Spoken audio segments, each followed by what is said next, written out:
শীতকালে আমাদের রান্নাঘরের শোস্টপার যেমন ফুলকপি, ঠিক তেমনই গরমের শোস্টপার পটল।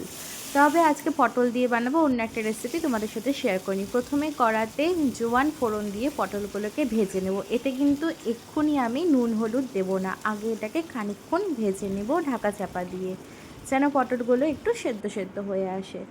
ঢাকনাটা তুলে তারপরেতে আমি নুন আর পরিমাণ মতো হলুদ দিয়ে দেব। তোমরা যতটা পটল নেবে তার পরিমাণ মতো সমস্ত কিছু দেবে। এরপর আমি এখানে একটা পেস্ট তৈরি করে নেব। পোস্ত, কাঁচা লঙ্কা, আদা, কাজু, কিশমিশ, এটাকে একটা ফাইন পেস্ট করে নেব। এদিকে দেখো পটলগুলো লাল লালভাবে ভাজা হয়ে এসেছে। এরপরেতে আমি মশলাটা দিয়ে দেব।